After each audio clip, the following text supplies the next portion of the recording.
Hi, my name is Amber, and this is my February haul.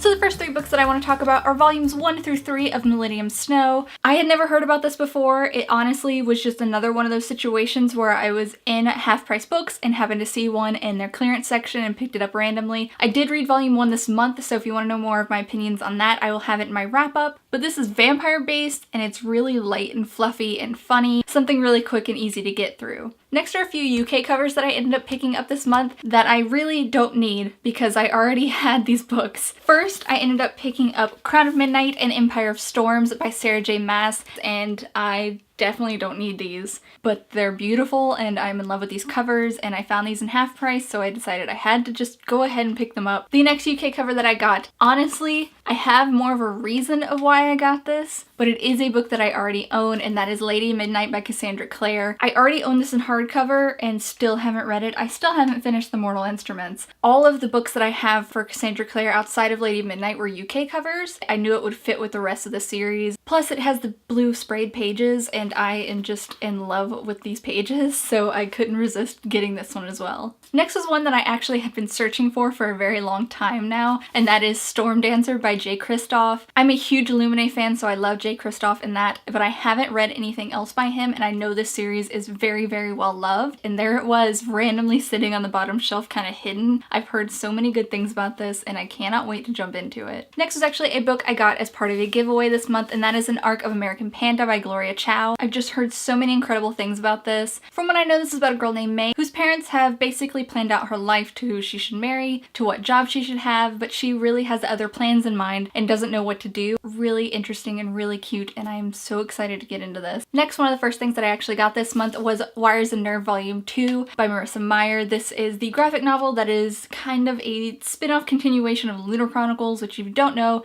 is a series that I love with all of my heart, so I am in love with these graphic novels. I did read this month, and I will talk about it more in my wrap-up, but I adored it. I think it was perfection. It was a fantastic way to end this off, and it was just a great way to see these characters again. The next two I actually got from Book of the Month. So the book I actually picked up for this month was The Philosopher's Flight. From the synopsis, I know this is supposed to be a world where magic exists, but it's looked more as a science, and women kind of rule this area of life, and men don't really work in that area. And our main character is a guy, and he is trying to basically beat gender stereotypes. I think it's going to be really interesting and intriguing. Plus the fact this cover is just beautiful. I had another credit kind of on the account, which made another book that I could get for just $1, and I decided to go for it, and that is Final Girls by Riley Sager. One that everybody seems to love, and it really just intrigues me, this entire concept. So you know when you're watching a horror movie and there's that one final girl that somehow escapes and makes it out alive? These are about those girls in real life. Something that I think is going to be really interesting and really unique. So I've heard a lot of good things about this. It was $1, so I went ahead and picked it up. The last book that I picked up this month actually showed up about 20 minutes ago, and that is Daughter of the Siren Queen by Trisha Levenseller. This is the sequel and what I think is the final in the Daughter of the Pirate King duology. If you don't know anything about the first book, go